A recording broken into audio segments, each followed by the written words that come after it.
सुप्रभात बच्चों, मैं आपकी हिंदी शिक्षिका ज्योति सिंह। आइए इस वीडियो में हम छंद के विषय में जानेंगे। छंद के विषय में जानेंगे, ठीक है। छंद क्या होता है, छंद के प्रणेता कौन है और छंद कितने प्रकार के होते हैं उसके विषय में हम जानते हैं। अगर हम छंद की बात करें तो छंद का सबसे पहले वर्णन किसमें मिलता है? ऋग्वेद, ठीक है। छंद का सबसे पहले वर्णन ऋग्वेद में मिलता है। 4 वेद हैं, आप जानते ही हैं, ऋग्वेद, सामवेद, यजुर्वेद, अथर्ववेद, ठीक है। ऋग्वेद, यजुर्वेद, सामवेद और अथर्ववेद, ये सही क्रम है। तो सबसे प्राचीन जो ग्रंथ है वो ऋग्वेद है और ऋग्वेद में छंद का वर्णन मिलता है। कहा यह जाता है कि छंद जो है वो छिदी धातु से बना है, जिसका अर्थ होता है आच्छादित करना या ढकना। तो देवताओं ने अपनी रचना को अकाल मृत्यु से बचाने के लिए छंद के आवरण से आबद्ध कर दिया था। इसलिए कहा जाता है कि छंद कविता रूपी कामिनी के शरीर को ढककर उसके सौंदर्य में आवृत्त करती है, ठीक है, और उसे अकाल मृत्यु से बचाती भी है। लेकिन अगर हम व्याकरणिक दृष्टि से देखें तो अक्षर, अक्षरक्रम, मात्रा, मात्रा गणना, तुक, यति, गति से संबंधित विशिष्ट नियमों से नियोजित काव्य रचना को छंद कहते हैं, ठीक है। छंद जैसे गद्य का नियामक व्याकरण है, वैसे छंद का मानक काव्य का जो मानक है वो छंद है, ठीक है। गद्य का नियामक व्याकरण है तो छंद का जो माफ करिएगा, जो काव्य का मानक है वो छंद है, ठीक है। तो हमने आपको बता दिया कि ऋग्वेद में सबसे पहले इसका वर्णन मिलता है और छंद क्या है ये भी बता दिया। छंद के जो प्रणेता है वो पिंगल ऋषि माने जाते हैं, ठीक है। छंद के जो प्रणेता है पिंगल ऋषि माने जाते हैं, इसलिए छंद शास्त्र को पिंगल शास्त्र भी कहते हैं। पिंगल शास्त्र क्यों कहा जाता है? क्योंकि इसके प्रणेता पिंगल ऋषि हैं, ठीक है, और पिंगल के नाम पर इसको पिंगल शास्त्र भी कहा जाता है। अब हम छंद के अंग की बात करते हैं, ठीक है। छंद के अंग की बात करते हैं तो सबसे पहले है चरण, ठीक है। चरण, पद या पाद। तो किसी भी छंद के प्राय 4 भाग होते हैं। किसी भी छंद के प्राय 4 भाग होते हैं और इनमें से हर एक भाग को हम क्या कहते हैं? चरण कहते हैं। किसी भी छंद के प्राय 4 भाग होते हैं और इनमें से हर एक भाग क्या कहलाता है? चरण कहलाता है। अधिकतर छंदों में चरणों की संख्या 4 होती है, लेकिन छप्पे और कुंडलियां जो छंद है इसमें चरणों की संख्या कितनी होती है? 6 होती है। अगला है वर्ण और मात्रा। वर्ण क्या होता है छंद में कि सस्वर जो ध्वनि उच्चारण होता है हम उसको वर्ण कहते हैं। सस्वर जो ध्वनि होती है वो वर्ण कहलाती है। इससे तात्पर्य है कि यदि ये क है, आधा है, तो हम इसको वर्ण नहीं मानेंगे छंद में, क्योंकि हम इसकी गणना नहीं करते, इसकी गणना नहीं की जाती, इसकी मात्राओं की गणना नहीं करते, इसके वर्णों की गणना नहीं करते, क्योंकि ये क्या है? आधा है। तो जो आधा होता है उसकी गणना नहीं होती। इसमें स्वर समाविष्ट होना चाहिए। जब हम इसमें स्वर समाविष्ट हो जाएगा तो ये का बन जाएगा। तो ये है सस्वर ध्वनि उच्चारण को वर्ण कहते हैं। और इस वर्णों के उच्चारण में जो समय लगता है उसको मात्रा कहते हैं। वर्णों के उच्चारण में लगने वाले समय को मात्रा कहते हैं। क बोलते हैं कम समय लगता है, का बोल दिया अधिक समय लगा, ठीक है। तो वर्णों के उच्चारण में जो समय लगता है वो क्या कहलाता है? मात्रा कहलाता है। अगला देखिए, ये जो है ये बहुत ही महत्वपूर्ण है, इसका जानना आपके लिए अति आवश्यक है, तभी आप मात्राओं की गणना कर पाएंगे। क्योंकि आपके जैसे ये 9 और 10 दोनों के लिए बोर्ड के एग्जाम में आपसे पूछा जाता है या आता है, तो उसमें आप करते क्या है? आपने परिभाषा लिख दी, उदाहरण लिख दिया बस, लेकिन इतने से ही पर्याप्त नहीं होता। परिभाषा उदाहरण लिखने के साथ साथ आपको मात्राओं की गणना भी करनी पड़ेगी। अगर आप मात्राओं की गणना करेंगे तो आपका जो लिखा हुआ है अत्यंत आकर्षक बन पड़ेगा और जो एग्जामिनर होगा, परीक्षक होगा, वो समझेगा कि हाँ इस बच्चे के पास ज्ञान है और वो आपको अच्छे मार्क्स देगा, ठीक है। तो ये मात्राओं की गणना करना आवश्यक होता है। लघु और गुरु, अब देखिए लघु और गुरु क्या है? जो ह्रस्व और दीर्घ व्याकरण में वही छंद में क्या है? लघु और गुरु है। पहले हम लघु की बात करते हैं, ठीक है। जिसके उच्चारण में, जिस वर्ण के उच्चारण में कम समय लगता है वो लघु कहलाता है। लघु को हम एक सीधी पाई रेखा से व्यक्त करते हैं। ये जो सीधी पाई रेखा है वो किसके लिए व्यक्त की जाती है? लघु के लिए व्यक्त की जाती है। अब देखो ह्रस्व लघु हम किसको मानेंगे? ये जो ह्रस्व स्वर है, आपने पढ़ा होगा, स्वर ज्ञान तो होगा ही, स्वर व्यंजन ज्ञान। तो ये जो ह्रस्व स्वर है इनकी हम मात्रा कितनी मानेंगे? 1 मानेंगे। साथ ही जो इनसे निर्मित व्यंजन वर्ण है, इनसे निर्मित जो व्यंजन वर्ण है जैसे का, की, कु और क्री, ठीक है, ये किससे बने हैं? इन्हीं से बने हैं ना। ये आप देखो का, की, कु, क्री किससे बने हैं? इसी से बने हैं ना। तो जो इस स्वर से निर्मित जो व्यंजन वर्ण होंगे उनकी भी मात्रा कितनी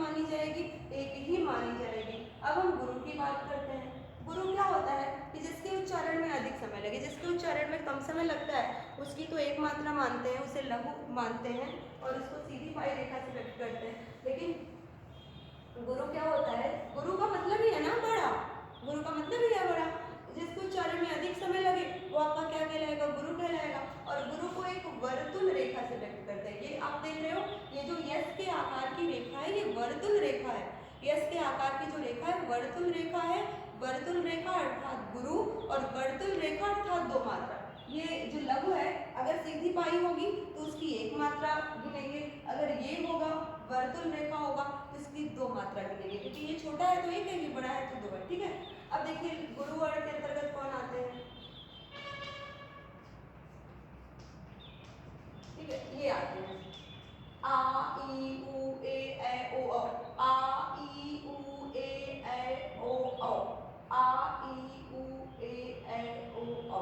ठीक है, ये किसके अंतर्गत आते हैं, गुरु वर्ण के अंतर्गत आते हैं। और अगर आपने संयुक्त व्यंजन पढ़ा होगा तो आप जानते ही होंगे, आपको पता ही होगा, पता होगा ना कि आ ई उ ये क्या है, संयुक्त स्वर है। संयुक्त स्वर क्यों है, क्योंकि ये दो स्वरों से मिलकर बने हैं, दो स्वरों से मिलकर बने हैं तो संयुक्त स्वर है ना, तो ये संयुक्त स्वर के अंतर्गत आते हैं। देखिए हम सबकी दो दो मात्रा मानेंगे।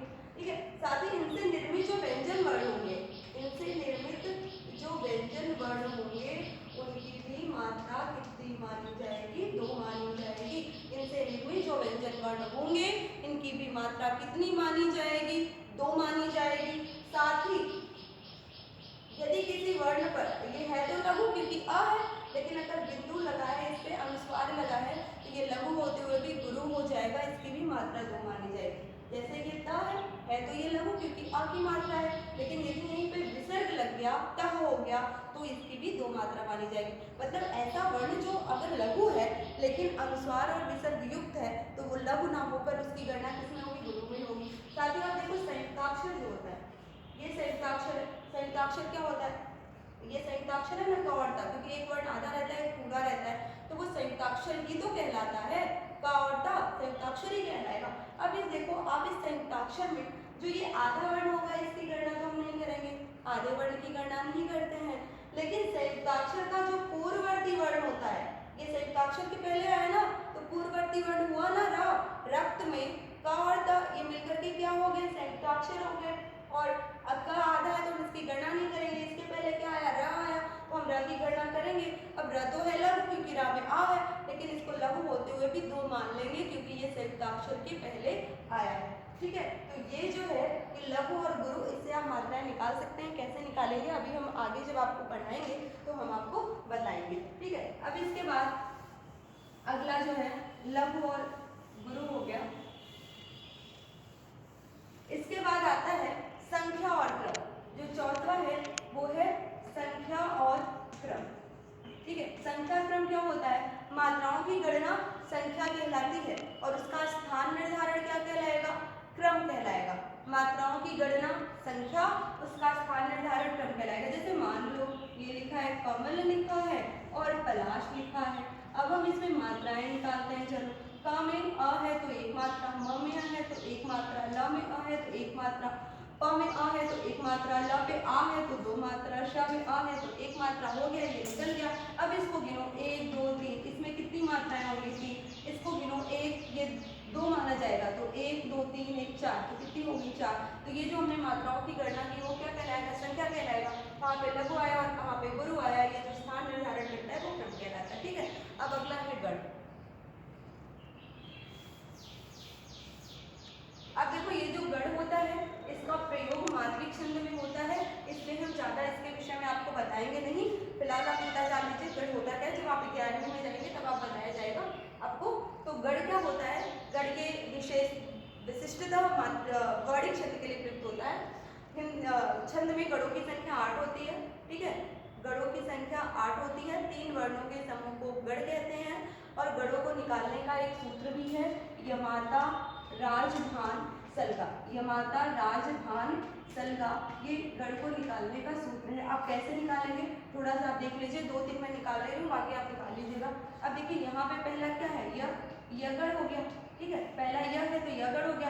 अब यह गण से 3 वर्ण लो, क्योंकि मैंने आपको बताया था कि ये 3 वर्णों का समूह होता है ना, 3 वर्णों का समूह होता है। तो 3 वर्णों का अब यह मात्रा में आप मात्राएं निकालो कितनी है, एक य में होगी, म में कितनी होगी 2 होगी, ता में कितनी होगी 2 होगी, क्योंकि आ है ना, तो अब कितना हो गया 2 4 1 5, कितने हो गए 5 हो गए। अब यह हो गया, यह को काट दो। अब दूसरे की तरफ बढ़ो, दूसरा क्या है म, तो म से क्या हो गया मगड़।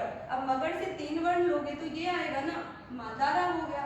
मातारा में आप देखोगे तो यहाँ पे 2 भी मात्रा है, क्योंकि आ है, ता में भी 2 है, आ है, रा में भी आ है, तो 2 है, तो कितने हो गए 2 2 2 बराबर कितने हो गए 6 हो गए। अब म हो गया तो म भी काट दो, त की तरफ बढ़ो, तो ता से क्या हो गया तगड़ हो गया, और ता से 3 वर्ण लोगे तो क्या हो जाएगा ताराज हो जाएगा। ठीक है, ताराज में मात्राएं निकालोगे तो 2 2 1 हो गया, अर्थात 5 हो गए। कितना हो गया त काट दो, फिर र की तरफ बढ़ो, ऐसे ही आप बढ़ते चले जाओगे। जब अंत में 2 बचेगा तो वहीं पे आप रुक जाओगे, और रुक जाओगे तो आप देखोगे कि गढ़ कितने निकल के आए 8। तो य गढ़, म गढ़, त गढ़, र गढ़, ज गढ़, भ गढ़। ठीक है, ये माता राजभान, यहाँ पे देखिए छूट गया राजभान, यह माता राजभान सलगा। आप देखो गढ़ कितने हुए, मैं गिन देती हूँ, य गढ़, म गढ़, त गढ़, र गढ़, ज गढ़, भ गढ़, न गढ़ और स गढ़। 1 2 3 4 5 6 7 8, ठीक है, स गढ़ तक। ये लगा 2 बचे रह जाते हैं तो इसकी गणना नहीं करते। तो गढ़ क्या है, 3 वर्णों का समूह है, 3 वर्णों के समूह को गढ़ कहते हैं। छंद में गढ़ों की संख्या कितनी होती है 8 होती है, और इस गढ़ का प्रयोग गढ़ी छंद में किया जाता है। गढ़ को निकालने का एक सूत्र है, यह माता राजभान सलगा, इसके माध्यम से आप गढ़ निकाल सकते हैं। ठीक है, 2 3 हमने बता दिया, बाकी आप निकाल लीजिए।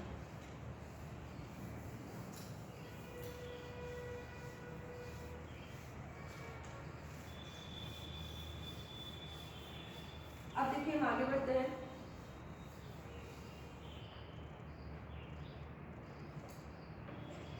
यति, गति, तुक, लय, ये छंद के अंग हो गए। अब देखिए यति का मतलब होता है विराम। अगर हम किसी काव्य रचना को करते हैं तो हमें थोड़ा रुकना पड़ेगा, आप धारा प्रवाह बोलते जाएंगे तो वो आनंद नहीं आएगा। तो यति का मतलब होता है विराम, विराम अर्थात ठहराव।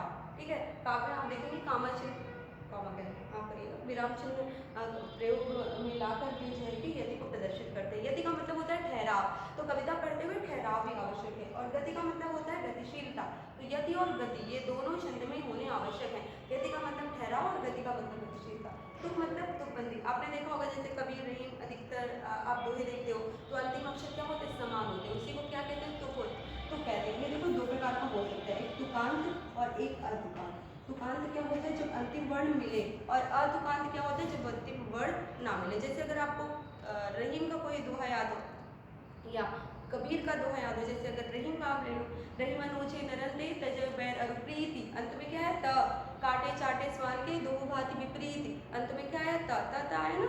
या बिहारी का ले लीजिए, बतरस लालस लाल की मुरली धरी लुकाए, अंत में क्या है य, सौ करे भौहन हंसे देन कह लटी जाए, अंत में क्या है य। तो जब समान होते हैं तो वो क्या होता है तुकांत होता है।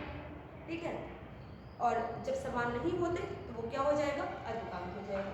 लय क्या होता है, जो काव्य में गीतात्मकता की प्रवृत्ति पाई जाती है, जो संगीतात्मकता उसमें व्याप्त होती है, वो लय के कारण होती है। इसीलिए आपने देखा होगा कि कबीर, बिहारी, रहीम, मीरा, इन सबके जो दोहे और पद है वो क्या होते हैं गेय होते हैं, उन्हें गाए जाते हैं। निराला के भी रचनाओं को गाया जा सकता है, बहादुर नैना विष्ठाओं रंग, आपने सुना होगा, नेट पे सुन सकते हैं। ठीक है, कशाद की कविताओं को भी गाया जा सकता है। ठीक है, तो निराला की कविताओं को प्रसाद पंत, महादेवी में नीर भरी दुखी बंदी, आपसे नहीं आपको सुना ही पड़ेगा। तो क्यों गाया जा सकता है, क्योंकि इसमें गीतात्मकता की प्रवृत्ति पाई जाती है। ठीक है, तो ये हो गया छंद के अंग। अब हम छंद के प्रकार की बात करते हैं। छंद के प्रकार की बात करें तो छंद 3 प्रकार के होते हैं, मात्रिक, वर्णिक और अनुज। ठीक है, मात्रिक, वर्णिक और अनुज। मात्रिक क्या होता है जिसमें मात्राओं की गणना हो, और वर्णिक क्या होता है जिसमें वर्णों की गणना हो। जिसमें मात्राओं की गणना होगी वो आपका क्या कहलाएगा मात्रिक छंद कहलाएगा, और जिसमें वर्णों की गणना होगी वो आपका क्या कहलाएगा वर्णिक छंद कहलाएगा। जैसे अभी हमने 2 शब्द लिखे थे, फिर से यहाँ पे मैं लिख देती हूँ, एक है कमल और दूसरा है कैलाश। अब आप देखो हम मात्राएं निकालते हैं तो इसमें मात्राएं कितनी हो गई 3 हो गई, क्योंकि तीनों में क्या है अ लगा हुआ है, और इसमें मात्राएं कितनी हो गई 4 हो गई ना। 4 हुई कैसे, बा पे 1 है, ला पे क्या है आ की मात्रा है तो 2 लगेगा, और श पे 1 है, तो यहाँ पे मात्राएं 3 हो गई और यहाँ पे मात्राएं 4 हो गई। लेकिन अगर हम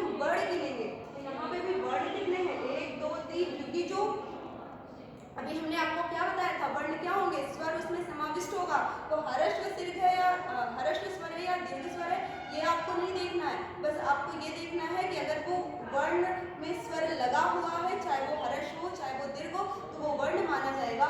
इसमें वर्ण इसमें भी एक है और इसमें भी 3 है और इसमें भी क्या होंगे, 3 ही होंगे। ठीक है, अगर मात्रा होती तो हर्ष की 1 मात्रा मानते और दीर्घ की 2 मात्रा मानते, लेकिन हर्ष व दीर्घ की यहाँ पे बात ही नहीं है ना, यहाँ पे वर्ण की बात है। तो उसमें हर्ष व स्वर लगा हो या दीर्घ स्वर लगा हो, उसको माना कितना जाएगा, 1 वर्ण माना जाएगा।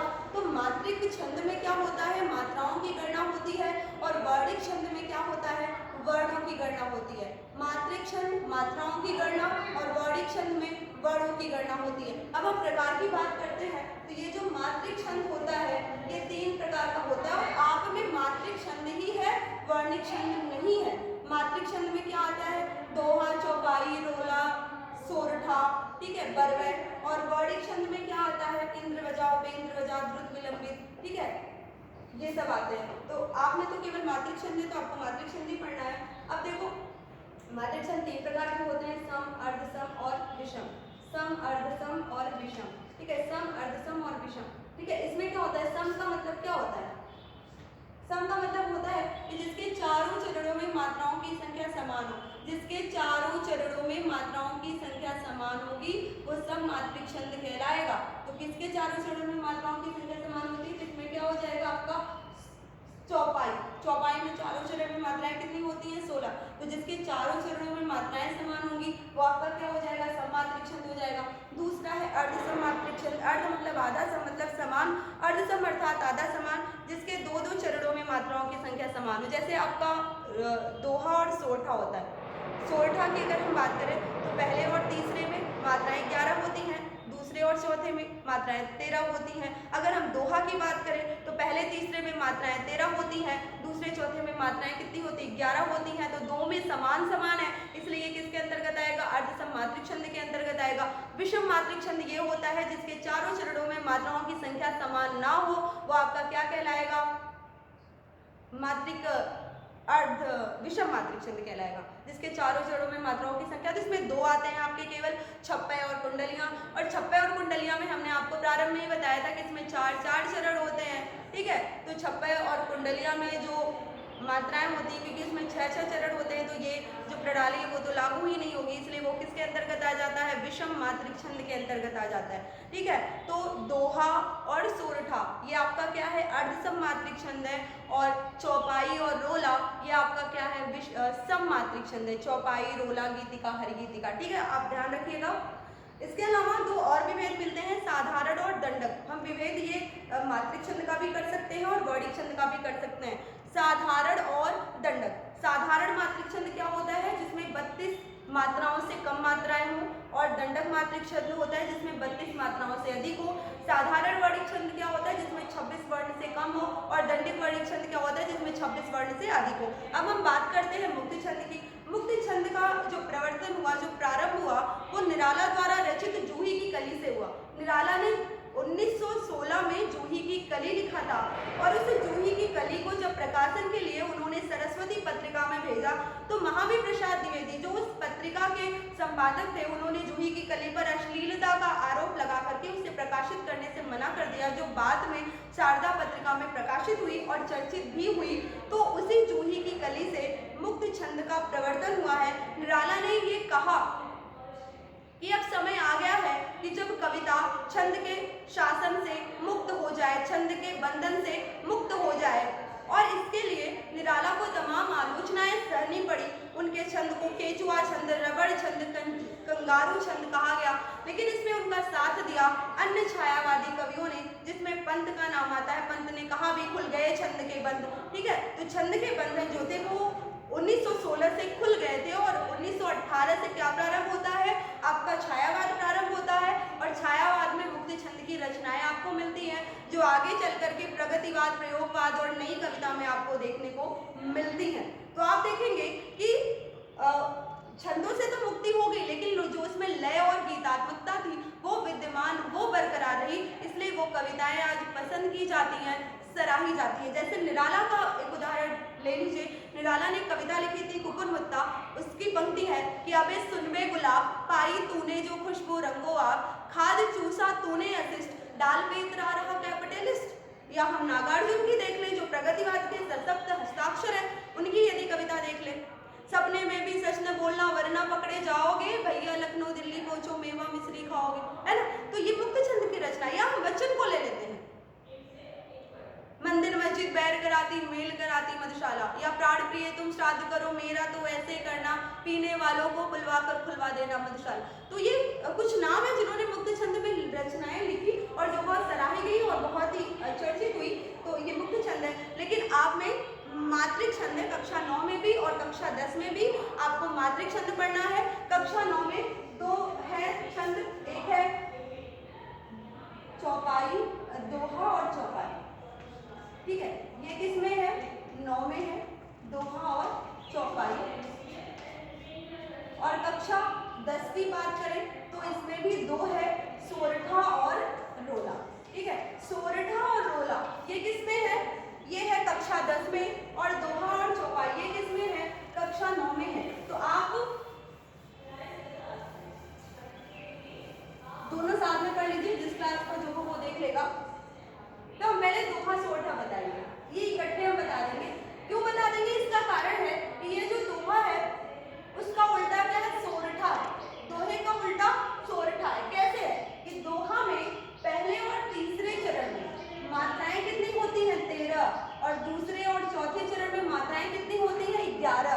और चरण कितने होते हैं? 4 हमने बताया था ना। पहला और तीसरा चरण विषम चरण कहलाता है, दूसरा और चौथा चरण सम चरण कहलाता है। तो आप ये भी कह सकते हैं दोहे के विषम चरण में 13 होती है, सम चरण में 11।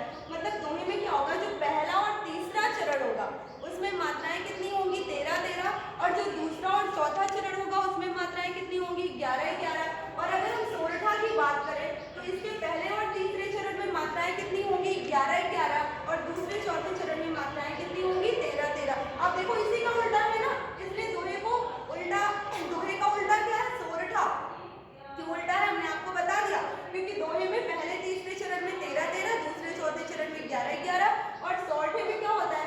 पहले और तीसरे चरण में 11, दूसरे और चौथे चरण में क्या होती है? 13 मात्राएं होती हैं। अगर आपको परिभाषा लिखने के लिए आती है तो आप केवल यही नहीं लिख लोगे, इसके अलावा भी लिखना पड़ेगा कि ये अर्ध सम मात्रिक छंद है। इसके पहले तीसरे चरण में 13, दूसरे चौथे चरण में 11। सोरठा आप लिखोगे तो यह भी अर्ध सम मात्रिक छंद है, या दोहे का उल्टा है। इसके पहले और तीसरे चरण में 11, दूसरे और चौथे चरण में 13 मात्राएं होती। अब हमने आपको लघु और गुरु बताया था ना।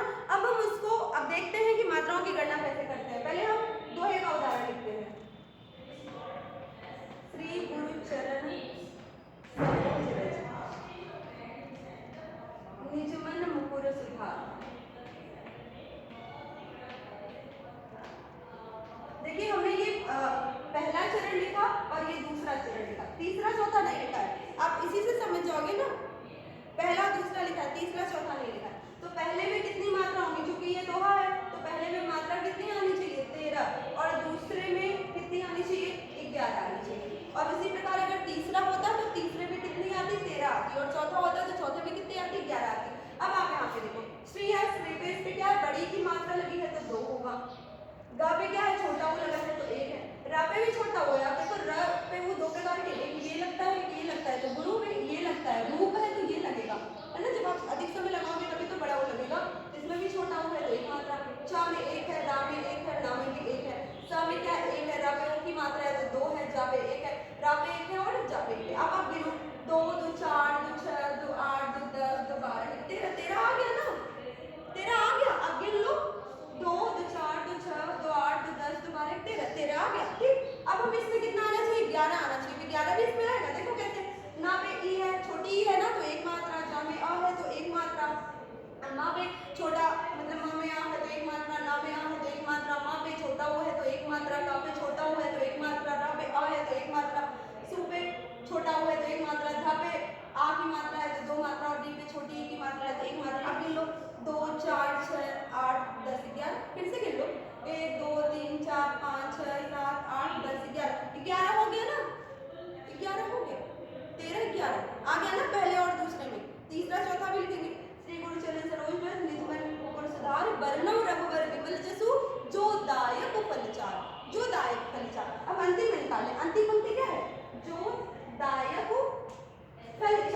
ये अंतिम पंक्ति है, मतलब चौथी पंक्ति है, तो चौथी पंक्ति में मात्राएं कितनी आनी चाहिए? 11 ना। अब देखो आएगी, 2 इसमें हो गया, 2 इसमें हो गया, एक और एक इसमें हो गया क्योंकि छोटा हुआ है, एक इसमें हो गया, एक इसमें हो गया, 2 इसमें, अब 2 2 4 2 6 2 8 2 10 11 आ गया ना, हो गया 2। ठीक है, अब कबीर के 2 हैं, रहीम के 2 हैं, बिहारी के 2 हैं, आप सबको लिख लिख के मात्राएं आप निकाल लेना, एक हमने आपको बता दिया। अब हम इसी समय सोठा का भी बता दें। कबीर के 2 है, बिहारी के 2 है, रहीम के 2 है, आप किसी के भी 2 परीक्षा में लिख सकते हैं और उसकी मात्राओं की गणना कर सकते हैं। आप निकाल कर देख लीजिएगा, अगर ना समझ में आए तो पूछ लीजिएगा। एक हम इसका भी उदाहरण देते हैं, सोठे का। नील सरोरु श्याम तन, नील सरोरु श्याम तन, तरुण अरुण वारिज में, तरुण अरुण वारिज में, ठीक है, तरुण अरुण वारिज में। अब देखो नील सरोरु श्याम तन, तरुण वरण वारिज में, अब ये सोठा का उदाहरण है। अब सोठा में क्या उल्टा हो गया, दोहे का उल्टा हो गया।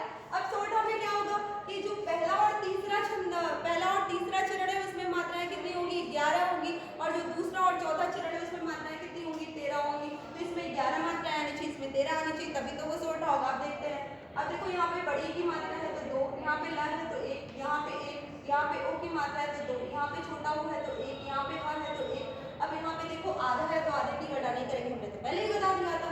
यहाँ पे आ की मात्रा है तो 2, वहाँ पे आ है तो 1, दा पे 1 और ना पे 1। अब ये लो 2 3 4 2 6 2 8 2 10 11 12 13 हो गए इसमें से। एक मिनट फिर से, नील सरोरु श्याम, ये तन यहाँ पे नहीं लगेगा, गलती से मैंने लिख दिया, देखो गलतियां तो स्वाभाविक है, हो जाती है ना। नील सरोरु श्याम, अब इसमें आप देख लो कितनी मात्राएं होगी, ठीक है, 11 आनी चाहिए ना। 2 3 4 6 7 8 10 11, 2 1 3 3 1 4 4 2 6 6 2 8 2 10 11 हो गए, ठीक है। अब इसमें कितनी आनी चाहिए? 13। अब देखो ता में 1 है, रा में 1 है, ना में 1 है, आ में 1 है, रा में भी 1 है, इसमें भी 1 है, वा पे 2 है, रा पे 1 है, जा पे 1 है, 1 1 1। अब बिल्कुल 3 3 6 2 8 9 10 10 11 12 13। देखो ये यहाँ पे हो गया ना, वा पे आ की मात्रा है तो 2 होगा, रा पे छोटी की मात्रा है तो 1 होगा, जा पे आ है तो 1 होगा, इन सब में आ लगा हुआ है तो सब में 1 होगा, इस रा पे और इस रा पे ऊ की छोटे ऊ की मात्रा लगी तो 1 होगा, तो 3 ये हो गया, 3 ये हो गया, 6 6 3 9 हो गया, 9 2 11 हो गया, 11 2 13 हो गया, हो गया। अब ऐसे अगली लाइन में लिखोगे तो आपको आ जाएगा, ठीक है। ये हो गया आपका सोल।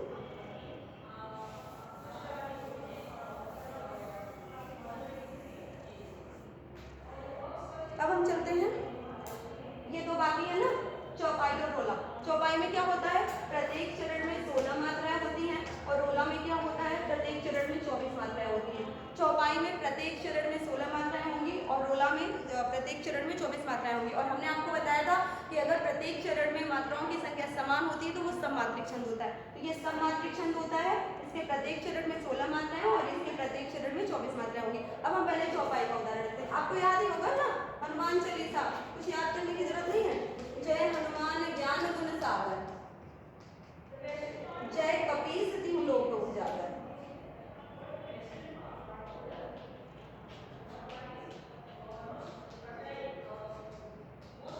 ठीक है, अब इसमें आप निकालो, देखो आती है 16 मात्राएं। जय में 1 हो गया, इसमें भी 1 हो गया, हा हो गया, ना पे छोटा वो है तो 1 हो गया, माँ पे बड़ा मतलब आ है तो 2 हो गया, ना में 1 है, ये ग है, इसकी आधा, इसकी गणना नहीं करेंगे, यहाँ पे 2 मात्रा है तो 1 हो 2 हो गया, आ की मात्रा है तो 2 हो गया, यहाँ पे 1 हो गया, ग पे छोटा वो है तो 1 हो गया, ना पे 1 हो गया, सा पे आ की मात्रा है तो 2 हो गया, ग और 1। अब गिन लो, 1 2 3 4 2 6 1 7 7 2 9 9 1 10 11 12 12 2 14 16 हो गया 16। अब इसमें भी देखो 16 आएगा, इसमें 2 हो गया, इसमें 1 हो गया, यहाँ पे बड़ी है तो 2 हो गया, इसमें 1 हो गया, तब 1 हो गया, जिसमें चंद बिंदु लगा रहता है उसकी कोई गणना, मतलब उसमें जो भी मात्रा लगेगी उसकी गणना करेंगे। तो 1 हो गया, 2 हो गया, 1 हो गया, 1 2 1 1। अब गिन लो, 2 3 2 5 1 6 2 8 9 10 11 12 13 13 आप आराम से लिख सकते हैं अगर आपको मात्राओं की गणना करना आता है। तो अब आगे जो हनुमान चालीसा की पंक्तियां आप उसको लेकर मात्राएं निकाल लीजिएगा। जय हनुमान ज्ञान गुण सागर, जय कपीस तिहु लोक उजागर, रामदूत अतुलित बलधामा, अंजनी पुत्र पवन सुत नामा। लिखते जाइए पंक्ति, मात्राएं निकालते जाइए,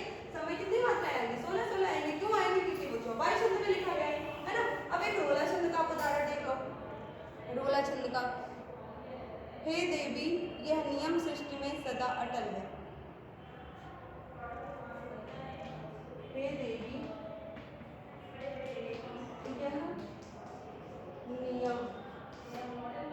यह नियम सृष्टि में सदा अटल।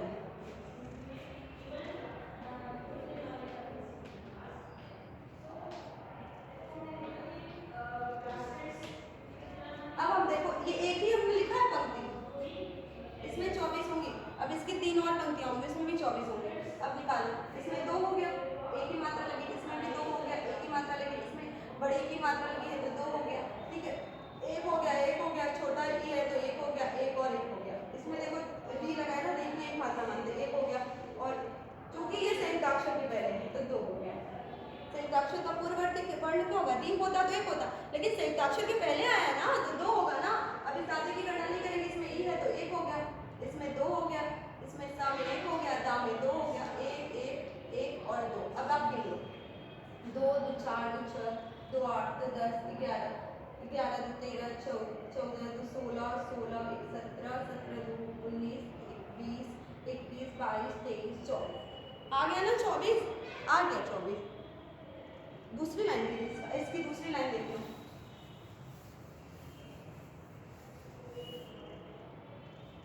रह सकता है वही सुरक्षित जो बलवान है।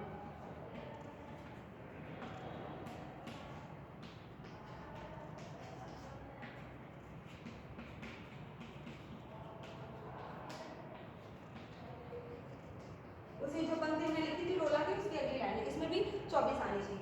अब देखो इसमें कितना आएगा? इसमें भी 1 आएगा, इसमें 1 आएगा, 1 आएगा, क्योंकि आ है तो 2 आएगा, एक की मात्रा है तो 2 आएगा, इसमें 1 आएगा, बड़ी की मात्रा है तो 2 आएगा, सब में छोटा होगा तो 1 आएगा, रा में 1 आएगा, क्ष पे छोटी है तो 1 आएगा, ता में आ है तो 1 आएगा, जो में ओ है तो 2 आएगा, ब में 1 आएगा, ला में 1 आएगा, यहाँ 2 आएगा, यहाँ पे भी 1 आएगा और है में 2 आएगा। अब गिन लो, 2 2 4 2 6 2 8 9 10 11 12 13 14 15 16 17 18 19 20 21 22 और 24 24 आ गया ना, आराम से आ जाएगा, ठीक है। तो दोहा में क्या होता है? पहले तीसरे में 13 13, दूसरे चौथे में 11 11, और दोहे का उल्टा सोठा होता है, इसमें पहले तीसरे में 11 11, दूसरे चौथे में 13 13, चौपाई में 16 16 और सोठा में 24 24, ठीक। जो 9 के हैं वो दोहा और चौपाई पढ़ लेंगे, जो 10 के हैं वो रोला सोठा पढ़ लेंगे, ठीक है। जो ना समझ में आए टिप्पणी